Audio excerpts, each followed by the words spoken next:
the CWL Sydney 2, who came out on top in that one. Really, you can't be surprised when we tell you the answer. Then we're going to take a look at the Rostermania, and when we say Rostermania, a lot has happened over the past couple of weeks in terms of Rostermania in America, Europe, and Australia as well. Lots of changes everywhere. Then we're going to be talking about the Talkshow tournament and what it is that we're going to be having on and who took our previous one. And then finally, we've got the guest Slacked joining us. Slacked from Luminosity to talk everything about Call of Duty, Infinite Warfare, and the future of his career and his team. So, guys, lots and lots and lots to talk about then. So, the first one, like I said, was CWO Global Pro League Group Green. Now, Group Green was Optic Gaming's group.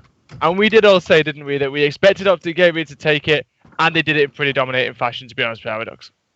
Yeah, I mean, this is the only team that completed the 6-0, which a lot of people did sort of go in. It's like, all right, no one's going to do it except Optic. They come out, expected them to do. They didn't have that sort of slow start. It's like, oh, is Optic really not going to show up on the first day? It didn't really seem to be the point. They came out. They knew exactly what they had to do. And, I mean, when you come out and you finish the weekend with an 18-5 map count, you took care of business for sure.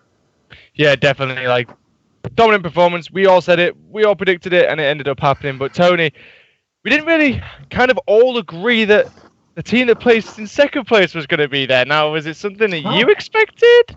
Or did you see E6? Well, we kind of agree with each other, didn't we? We thought that E6 would have been that team, Tony, that either came third or fourth. And really, we expected one of the EU teams to take that second place. But Paradox was the only one that didn't agree with us. And I don't know if that's just because there's an American running through his blood, or he generally just did really think that E6 were going to come out that weekend. But for you, Tony, got the chance to watch it that weekend. I mean, E6... Proto had an insane weekend. He looked dominant, and the entire E6 squad just looked ready for the playoffs. Did it surprise you in the end when you watched their performance? They played well, mate. I always vote for the EU teams anyway, you know I do. But I honestly didn't think that they would come second. I thought one of the other teams would turn up. They've done it fair play to them, mate. Like, they done it fair and square. And they're playing, like I said, he played well. There was a couple of people that had like individually good performances at different points, though, as well. Like, Reedy played well at certain points, you know what I mean? Played out his skin for a couple of games. So did Rated and that. Like, other people had good games, but yeah, he done well, mate. He done well. I definitely think that E6 roster, like you said, there was a lot of highlight plays from that team that I saw over the weekend where you'd see individuals just really go off. And for me, Proto was a highlight player. I seen that weekend, had a fantastic performance. And I think that was the type of team for me, like very much like Cloud9 when I saw them. And what I mean by that is I'm looking for this team to grasp this chance with both hands. And I think it was one of those teams that coming into it, it was a 50-50 on whether you thought they would take it or whether you wouldn't in the community. Like, people didn't really know that E6 were going to get second place. So for me, you know, this was their time to step up to the mark and prove that they are a team that can be in the playoffs and can compete with some of the best teams in America. And I think for me, they did have the chance to do that. The only thing I say, though, Paradox, is, yeah, they got second place, but they went up against two teams that had an awful weekend. So are they actually looking good, or did they just beat easy opponents? That's the question for me. Third place, though, came down to that Elevate versus Red Reserve, all the way down to map count. I was watching it. I was like, I can't believe that these two have gone down to map count when they just had such a shocking weekend combined between them. Comes down to that final map break, goes all the way to Game 5, and it ends up being Elevate that do end up taking that final spot. Well, not the spot in the playoffs, but the final spot to confirm for champs, at least. Playoffs is already decided between E6 and Optic, and then it will be Red Reserve that end up falling out in fourth place, so they'll have to battle at the Season 2 relegations. But for you, Paradox, well, for me to start off with, neither of those two teams deserved anything from that weekend, if you ask me. It was already coming out with I'm sorry, but I know we got the World War II background, but come on. You've got to think. This is the Global Pro League. This is the pinnacle of Call of Duty. This is the top echelon of esports and gaming in Call of Duty. And when you both have performances like that, not does it only set back Europe once again in the minds of the Americans, always saying, oh, Europe is never good at COD. They lose to all our American players. They're never like. I'm not trying to pin everything on Reedy and Rated and all that, saying like you're the reason why EU isn't. No, I'm not trying to say that at all. I'm just saying, if you're coming into this knowing that teams in America and fans all around the world say Europe are not that good at Call of Duty and blah, blah, blah, and then you go and have a performance like that. Right, let's look at a couple of things here. Right. Okay. For a start, you know, these two teams suffered from not being able to practice, right? Not because they didn't want to practice, but because the teams were either out there already playing or there just weren't anyone around. So they're going to be playing people like you. That is not going to improve them, right? So They just didn't have a chance to practice like other teams did. So one of the teams was already split up, which says to me that things may not have been perfect there anyway, which puts down to things. Like I said, individually, there's a couple of match people played well, showed what they're capable of. E6, don't take away from them as well. They played well. You know what I mean? So you got to look at it like this. You're saying it as if they've lost to some bloke down the pub. They lost to Optic, right? And they lost to E6 who turned up. You know what I mean? So you're saying as if like the whole weight of the world's problems on them and they're an embarrassment. They played against the best team in the world and the team that was playing really well. Well, I still think though that you put E6 in that bracket as they aren't Envy, they're not FaZe, they're not Optic, they're not like any of these top echelon teams. But I still think they're a team in America which European teams or teams anywhere should be able to compete against and not get blown out the water by. See, I don't know, because E6 can come out as a bit of a wild card. It's one thing that they always see. They play up to their competition. So when you put them in a group without the gaming, they're going to be practiced and ready to come into that. And when this team is in a form like that, they end up pushing their bar a little bit higher, right? So does it surprise me that Elevate and Red Reserve had the sort of bad weekends? Yes, I didn't expect both of them to go 1-5. But at the same time, I still felt like Optic Gaming and E6 was a strong two to come out of this group. Okay. So for you guys then, between these, and I love having controversy on here. This is why I make these little comments to just get you two sparked up. That's why I love making these little comments to get everybody sparked up. So then for you guys then, who deserved it more that weekend? I know we went to Elevate in the end, but who deserved it more? Who looked like the better team? I'm going to say Elevate. Was it Elevate? Really? You don't understand. I got a little bit choked. Right? You see when he got told, because he wasn't aware, he honestly thought it was going the other way, innit? And I was proper happy. I was in bed and I was like, oh, like I went to sleep with a smile on my face, like, she's a pal. And I'm always going to, you know how biased I am. I'm ridiculously biased. So I'm going to say that he believed, like, they deserved it because he's a radiant, he's a good lad, you know what I mean? And I want him to do well. And they're good. I don't know. I was on the side of Red Reserve. I thought they were going to pull it out and go through and secure that champ spot, right? As far as like feel good and everything, I understand like tuning and everything, and I do like really feel good for the guys on Elevate. And both, either way, I wouldn't be upset as for which team sort of qualified, but I feel like Red Reserve, the way they were playing showed it a bit more. It did come down to one map in the end. So Elevate, you saw like that last day or the last 2 days. I think it was just the last day in general. They played really well. I feel like Red Reserve started the weekend pretty good, and I don't know what happened that last day. They sort of just seemed to tail down, and it was unfortunate for them, I feel like. Yeah, definitely. Well, drawing tonight, guys. Literally right after our show is going to be the What Paradox. Oh, man. All right. So we have the 8 teams, right? So if you refresh your memory, you got Envy and Splice from Pool Red, Evil Geniuses and FaZe from Pool Blue, E-United and Luminosity from Pool Yellow, and then, of course, we just went over Pool Green. That's out the game in E6. Those 8 teams will enter a draw, and then we will find out who's going to be going against who in the playoffs. The only thing, 1 seed will be going against 2 seeds, so you can't go against a team that was in your group. So for Optic Gaming, this makes things really interesting because they're either getting Splice, FaZe, or Luminosity. Mm-hmm. So, I thought it was E-United, isn't it? Because E-United finished first. Oh, did they? Right. They ended up finishing first, yeah. So, like... So, FaZe, Splice, or Luminosity. Unless this graphic is wrong, which I don't think so, but... If you made it won't be, mate. Yeah, FaZe, Splice, or Luminosity, then. It's interesting. I mean, for you, then, would you... This is the interesting thing. For Optic, would you want Splice, but then you've got the best EU team in... Well, we've seen Splice take Optic Game into Game 5s before. Would you want Luminosity, a team with a player called Slack, who will be joining us later on this evening, so I'm sure he'd have a nice opinion on that one. But anyway, Luminosity, a team that's been growing and getting better and better. Or you want to go up against FaZe and have the overall rivalry straight there in match number 1? Do you know what? If I was Optic, I wouldn't care. Because you've got to know you're the best, and you'll be... But they are though, aren't they? Like, did you see Formal the other day? The geezer's unreal, like, he's getting people off egg glitches that he shouldn't be doing, you know what I mean? He honestly does stuff. In my opinion now, he's the best player in this game. He does stuff. I do think. And I'm like, you know what I mean? If I was Optic, I just wouldn't even care. Like, I really wouldn't even care. I'd say, right, bring 2 teams on, you can have 8 people out there. Yeah, I mean, I do think to myself as well on the topics of that. I think Formal is the best player at this point in time in the game. But anyway, it's a $500,000 up for grabs. There's so much money up for grabs in these playoffs. Obviously, like you said, the 8 teams that we've already discussed, and we'll have to wait and see after this show which those 8 teams are going to go up against each other. So what do we think will be the death matchup then?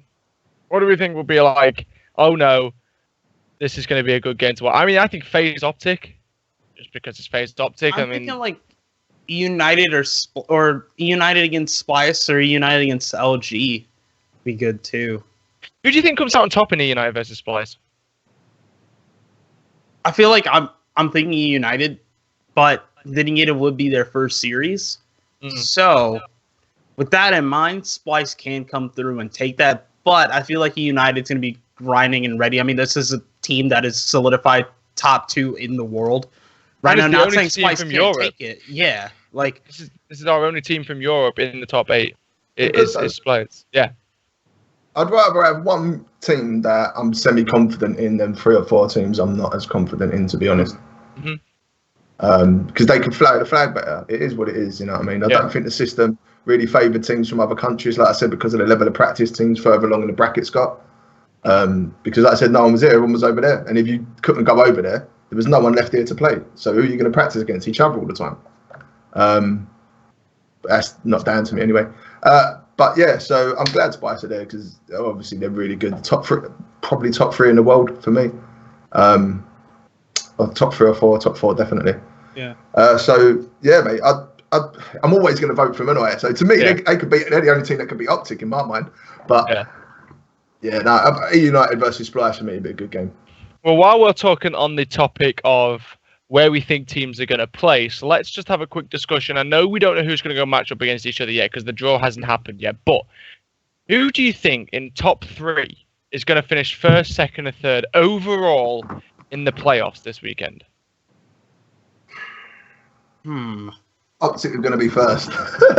Okay, Optic Gaming win it.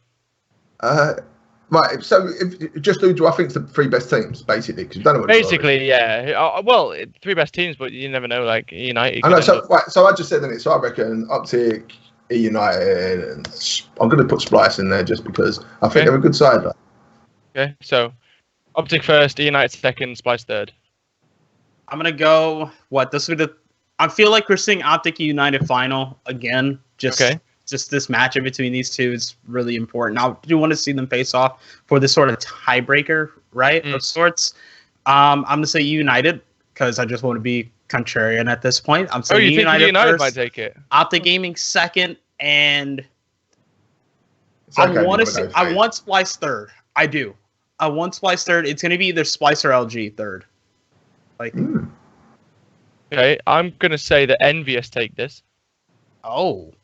Okay. I think it's that type of team that does these things. See, Tony shakes his head, right? But am I right in saying, Tony, that Envious won champs last year out of nowhere? I'm just going to point out that a broken that wasn't out of nowhere. Come on. They weren't doing that much within the year. They heated up towards the second half of the year like Envy and what always are we in? does. What That's are we a team with J-Cap in general. He's either what are we in first right half now? Or second half. Come on. Are we in the second half of the year right now? No. Yes. Stage Envious 2, second half of the year. Envious win this. Envy wins stage 2. I'll give you that. Envy wins stage 1. Watch. I don't know about that. Second place, United. No, second place, Optic. It's going to be an Optic Envy final. And then United 3rd. So you're just throwing Splice out the window here. I think Splice are a very, very strong team and a very good team. But I think anti-EU tonight. He's just elevate and red. I would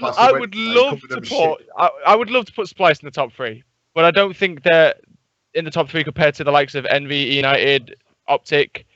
I think they could go the way with them, but we've seen it happen. Your opinion, Princess. We've seen it happen before, haven't we? We've seen Optic and Splice go game 5. Who won? Optic.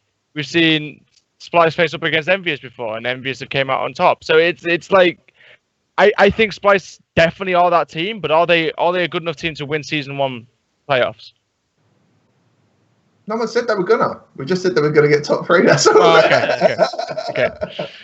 I don't know why I'm looking like I'm throwing you under the bus. I'm not trying to throw you under the bus. Have you got an NA event that we don't know about coming up? Or are you trying to get an NA event? It's just because of who the guest is later. Yeah, I'm gonna be like, yeah, me and Slag. What do you think of the EU teams? I mean, they're rubbish, aren't they? Come on, Slag. No, but friends. No, it's not the case. It's not the case. I'm not anti-EU. I'm just speaking the truth. Just a fanboy. I am, yeah. I'm an NA fanboy. Right. There we go then. That's what we think of the playoffs and the Global Pro League Stage 1 playoffs. That's our predictions. Guys, you're entitled to your opinions as well in the chat. Let us know what you think is going to happen first, second, and third in that one. Also, over the weekend, we had the CWL Sydney Open 2. Now, that was basically, oh, no, it wasn't. It was the CWL Mind Freak Open 2, which was the tournament that happened that weekend. Might as well be renamed that because, as far as I'm aware, Mind Freak are the only team that I heard of in Sydney in the past couple of months. Tainted Minds, were they close at all, Paradox, this time? They were, I think they finished top 8. I'm not sure, but TM, in defense of them, they had a bunch of roster changes going into that event. True. So that did kind of hurt them going into that. I mean, you have half your roster, I believe, that ended up leaving like right before the event.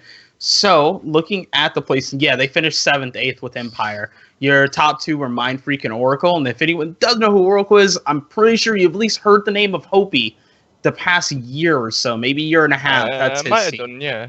So, yeah, those guys did good. Right then, so, I mean, kind of anything surprised you at all, really, Tony? I know that the CWL Sydney gets you absolutely buzzing. Do you know what would surprise everyone? Week. Everyone that watches us every week, the thing that would surprise them is if I actually watched CWL Sydney. I feel like it should be a form of punishment for Tony. Like, if he misbehaves, you should force him to watch the CWL Sydney. It's nothing against. I've got family that actually live out there, right? And one day if I go get them, no one's going to recognise them, let's face it, so I can get away with it. But it's just, look, if I've got other things I can do, I don't know. I'm going to do it above that, right? It's just, and nothing against, like I said, Mind Freak, really good. There's nothing against them. Just the rest of it, like, if we was to fly some of our top AM teams over there, I reckon they'd do better than some of them do. But that's the crazy thing, though, isn't it, Tony? That you don't even have to watch it to know that Mind Freak are going to win the tournament. Yeah, like, you just need to know who Mind Freak are, and they're just going to go into the event, just do their stuff, do their business, and they're going to win it. And it kind of reminds me, Paradox, of Set to Destroy at Canadian events. Kind of the similar thing. Yeah. Set to Destroy, that team that's kind of a bit like Mind Freak in terms of the top tier in their specific region. Set to Destroy in Canada, they win the Canadian events, and Mind Freak win the Australian events. So this is why I kind of think that we've always preached about it on the show. We want to see this integration. We want to see, let's take these good players from Canada and let's take the top players from Australia and let's bring them in. But then does it not weaken that area as well, though? I think it does weaken that area, and that's probably because if they didn't have Mind Freak, I mean, I won't watch it now. But imagine if they didn't even have Mind Freak. I mean, don't get me wrong, probably more competitive, but like if there was no. Yeah, I mean, no. I don't know.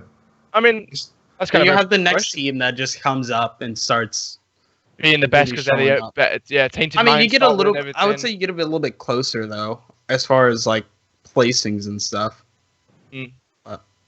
Well, we spoke about it on the show last time, didn't we? When we had Subsist on about the possible C9 roster change was going to have Dens going over. Well, we know now that hasn't actually ended up happening. But and I think someone was saying that who was it? Was it Shocks? May have got an international offer or something, decided to stay with Mind Freak. I have no idea if that's 100% legit. That's like a rumor. He's a very good player. Past week. Yeah. And he's a player I know that Tony's touched upon as well, Shocks from Mind Freak. He's a very, very good player. Sounds a bit wrong, that, doesn't it? Oh, I touched upon him. But yeah, I mean, that's very true, though. But that is a player that we've spoken about before, and we've all said is a very good player, and if anything, he would be one that might go over to the international area and see if he can compete at some of these major events. But speaking of roster changes and all this Rostermania happening, let's start to talk about some of the stuff that we know and we've seen happen over the past couple of days. Probably the biggest one is Cloud9's roster change. So obviously we all know here on the show, and everybody watching if you tuned in, we've spoken about it countless amounts of times. We've spoken about how Cloud9 needs some change. They had an awful Global Pro League. Came back from that. We knew things needed to change. Now, Ricky and Lacefield, not normally, I mean, it was difficult to find out who the problem was or where the problem was. Obviously, there's a lot of behind-the-scenes stuff. Mm-hmm. But I think the only reason for me why Assault has stayed in this roster was his great performance at the Global Pro League when Cloud9 were actually there. I mean, even though they finished out bottom, I'm pretty sure that Assault actually held top KD in hardpoint for most of the weekend. I know that he had quite a strong performance, but picking up then anyway is Priester and Exotic. Now, I am very, very proud of my man Exotic, a good friend of mine from Set to Destroy. As we were just speaking about them, obviously won the event that me and Paradox were at. Now he's got the chance to basically, Tony, I saw that, has now got the chance to basically take his career further. And I think he's at that point now where he deserves to be playing in this type of, upper echelon of COD. And Priester joined them as well. So I got the chance to watch them scrim last night, Paradox, this Cloud9 roster, and they were playing against who they were playing against now. No, they went against FaZe recently. Yeah, they were playing against FaZe. What's his name now? Could be anyone, mate. Parasite. It's Diabolic's new team. Oh, I don't know I know I forgot who he was. I know last time I saw it was Diabolic was playing with Sender. That's it, Sender and that. Sender and... I'm trying to remember the other two now. Crap, I can't remember. Right, well, that team anyway got beaten 250-13, 250-23, and 250-12 by Cloud9. So, yeah. Ouch. Yeah, and then Sender turned his stream off, and they all disappeared. So... FaZe, 5-6 map count apparently. Yeah, close with FaZe as well. A couple of hard points and some uplinks off of them. So this roster then, for you then, obviously a team that's in relegation, see them bouncing back? Yeah, I feel like that's easy to see. What you get 2 NA teams, 1 EU team, and 1 APAC team coming over for relegation. I feel like C9 is a team that's still ahead of that curve. Something that happens when teams forms, in my opinion, where I don't like, I'm not too fussed about recent straightaway performances. Teams have like a honeymoon period, right? Where they come in and they always do well. Well, normally they always do well. And it's before people in there had a chance to input their theory of how it's going to go. Right, and if you've got people playing a game and they weren't necessarily maybe playing it right or there was bad things, they can then bring that onto something good, you know what I mean? They can almost pollute it. I'm not saying anyone in there will, but it's hard to ever judge a team off the first couple of weeks because they always smash people because they're all energetic, they're all coming on, they're all just trying to do stuff, they're all enthusiastic. It's after a few weeks when the real character of the players comes out and the team settles down and you find out what the team's going to be like. So I never sort of try to jump on too much on the honeymoon period. Hey, as long as they can stay hyped up and everything for a month, that's good as they'll get, right? You're sitting almost a month exactly out from Anaheim. Maybe a little. I think it's a little less than that actually now.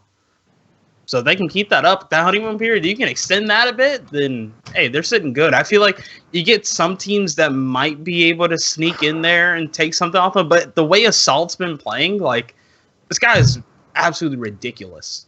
Like, yeah, I don't know. We also have to see what happens with some of the other free agents in North America and actually see who Cloud9 get drawn up against, too. So, I don't know. I feel like if they get an international matchup, safe bet. If they get one of the 2 NA teams, they might run into a little bit of trouble, but I still am on sort of the side of Cloud9 there. Yeah, we'll have to wait and see what that roster does do. But talking about players changing, players going all over the place, Elevate and Red have both made a decision and a change within their rosters. Now, Elevate lost Rated, and they picked up Desire. Now, Desire is the player that was previously on Epsilon. Then he was kind of on iGame. Then he was all over the place. Now he's back in a kind of a top team in Elevate. But they're replacing Rated for him. So I'm going to go to you for Tony for this one because I know that you know this Elevate roster very well. The replacement of Rated for Desire. Is that, in your head, is that a good move? Obviously, splitting the Reedy and Rated partnership up. We all thought that was going to be like something really, really good for them too when they kind of teamed together, but it's not worked, obviously. Now Rated's gone, Desire's in. Is Desire the player is a good replacement for Rated? I think Desire's got something to prove. The way he got dropped from the Epsilon team and all that, I think he wants to prove. I think he's going to be hungry. Really, I haven't spoken to Reedy about it, but really treated out that he's been wanting to play with him and that. Obviously, he's going to say that. I think they needed to do something. They weren't playing well as a team. Maybe they felt that they were playing better before Rated come along. Nothing against him. Maybe it just didn't fit the way they played. So that was the easiest solution. Right, we're not playing as well as we was. This is the change we made. Maybe we change that out, get someone in that's a bit similar to the player that we had before, whatever, or what for whatever reasons, you know what I mean, personality-wise, or that. Then it might take us back to where we were when we were playing better. So I think that might be some of the thing can be on, because Rated actually had a couple of good maps again individually. There was times when they all had they all went off at one point individually over the weekend, but really had 1 or 2 games when he was on fire. Watson done some good stuff. Then Rated, people was tweeting out saying, "Oh, Rated's back," and all that, but it just didn't gel as a team. So hopefully that this change in Gam to Red again and that it just works. You know what I mean? And I really, really hope that it works for Elevate. Yeah. So obviously, as you know, Tony said then, Red did actually lose Niall, and therefore the kind of switch from Elevate came over to Red Reserve. Now, me and Paradox were talking about this before the show, and I wonder if Tony has any answers to it. Now, this is one thing that's confused me a little bit. So Elevate just secure champs, and then Rated leaves champs and plays for Red, who are now having to fight for the spot. What? To me and Paradox, that's like it's like the whole Millennium Infused thing again. It's so you've just put everything into beating the team you're now on when that team has nothing that your team you were just on has. But I don't know. But say for personal reasons, say you just weren't happy, or say you didn't think it was going to work. Okay. Or you know what I mean? Say you thought, you know what, I've been here for a little bit. This just isn't for me. Like he comes second at champs the other. It ain't like he's going to be short of a couple of quid. You know what I mean? And he might think, you know what, with Red, I've got a better chance. Maybe not at this, but in the long run, the champs and that again, maybe this is a better team for me. Well, the interesting thing is as well that you're putting Rated and Joe back together. Yeah. That's the thing, you know, those two back together. I mean, I don't know, maybe that partnership ends up working. Joe, for me, you get an Urban who's been on fire. Yeah. He had an insane weekend. He was a very, very good player. You've got to look long term sometimes. You know what I mean? Yeah. You can't always just think, right, what's this going to affect right now? Because you're never going to. That's just a recipe for disaster if you only think the next few weeks ahead. You have to plan past that. Well, in terms of who's it benefiting here, Desire has been, you know, he's walked his way into you know, getting the champ spot, and now has confirmed champs. And you know, after an insane performance he had at champs previously, with the what was the name of the organization? Was it sorry? Was it Fab Games? I think it was, wasn't it? Fab, yeah. What? Fab back in Black Ops 3. Speaking of Fab, anyway, Typical Nerd, Momentous, and Addiction, players I thought would never leave Fab, but have ended up actually departing ways with there. So I'm assuming Kivi's staying at Fab, but Typical Nerd, Momentous, and Addiction. Now, if you guys cast your mind back, Momentous was the player that actually played with Scraps. Originally, Scraps Ryan Gray, originally on that roster. He's the best player on that team, right? Momentous when he plays properly. Really good. Momentous is a very, very good player. Then you've got Typical Nerd, who I swear every single day is just becoming more of a meme. It seems that I think Fab have gone back to their roots and got more German players as well, isn't it? Like sort of. So I sort of almost respect them for that. They're trying to sort of fly the flag. Which makes me think, Tony, that this Fab roster, since they're going back to their roots and trying to pick up kind of their roots, I always thought the Stan GT might be a player that ends up, you know, going over to this team and playing with them. Maybe he might end up being, but obviously they've now left. Are they sticking together, Tony? Are you aware? Are they still three? I think they're looking for a fourth here. Right. Okay. So I suppose it depends on the offers they get as well, though. Like if any of them was to get a good offer individually, I think they'd go. Because I'm just trying to think, like as a team, where are they standing on points for champs quals and stuff? I know they can pretty to get to the quals. I think they can pretty much pick up anyone. The three between them have got enough. Yeah, they've been to enough. Actually, Momentous didn't play at the start, did he? For a little bit. Not a lot, but I know they've been to quite a lot of events, Nerd and so Addiction. They should be right. We'll look to see them maybe in champs qualifiers. But you're trying to get picked up as the fourth? Yeah, they were sitting at 13th in EU with Kiwi, so you lose almost 11k, so that knocks them down to 28. Yeah, but they can pick someone else up though, innit? Yeah, if you pick someone else up, you're right back in the running there. Well then, talking of free agents, since they're looking for one, we'll talk about the NA free agents, because there is a few on there at the minute, and there are a few good players as well. You've got Chino, Spacely, and Parasite, as to name a few, and we'll talk about those things as they're kind of fresh in our memory. I mean, Parasite this year has just been a ghost. It's been invisible. Like he's been trying throughout the entire year to get into those teams. I got the chance to see him at ESWC with the team that he went with Pac-Man, and that wasn't a very good weekend for him either. I don't know. I reckon for Parasite, it's next year for me. I reckon that's that. Parasite back to the boots on the ground style of play. I reckon we may see more of him next year than we do of what we've seen throughout this year. You've got Chino in there as well, another player that's been in and out of teams, never really had a secured roster for the entire year. And then Spacely, who I thought with G2 was really going to be a good roster. I expected that G2 team to do some big things, but after ESWC, it kind of all fell through, and they didn't really have like anything coming out of it. But I kind of want to throw a question to you, Paradox, since you're our NA expert on here. For you, if you had to, somebody turned around to you and said, make a bet, who out of those three is going to get a team? Who would you say is most likely to get a team out then? Safe bet is Parasite, especially since we're starting to move into that second half of the year. He said he's going to play in the online qualifier if he gets a team he's confident in. I know Spacely and I think Royalty said the pretty much exact same thing.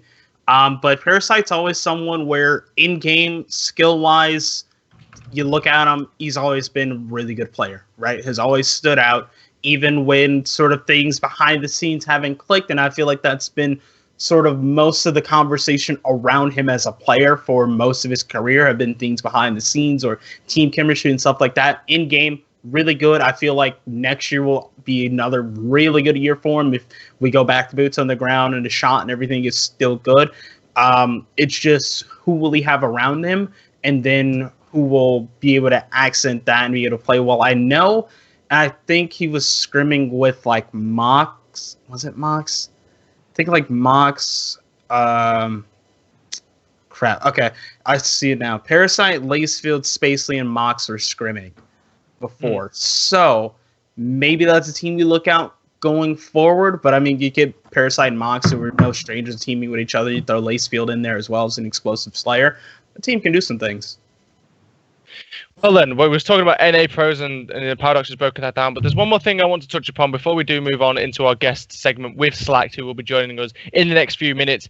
I just want to say a big shout out to Gaming for Cancer UK. They've picked up a roster that will actually be competing for them, and that's an incredible cause. Gaming for Cancer in the UK has been, well, it basically does what it says in the tin, helping people out through gaming. And they've actually picked up Cypher, Stoke, Link, and Grenin, and that's going to be their roster. I hopefully think they will be competing at EGL. I'm not too sure.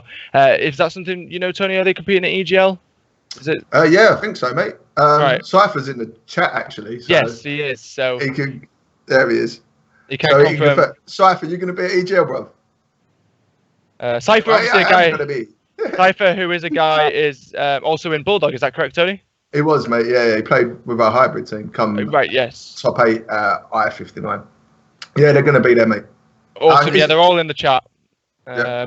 But I just want to say, and I want to do it now while we're here, but I just want to give a round of applause to the fact that Gaming for Cancer are getting involved into the competitive scene. You guys are supposed to join in with me, so... All right. You said you wanted to. Yeah. There we go. But yeah, so it's great to see a good cause getting involved. We always talk about how the celebrities get involved and how the major football organizations get involved, but actually, really down to the roots. If a company like that can get involved into gaming, well, then anybody can. And well, on that kind of emotional bombshell, we're going to move on now into Slacked from Luminosity. He's going to be joining us, but we will be talking to him after this quick break. So guys, don't go anywhere. And when we do return, Slacked from Luminosity will be here.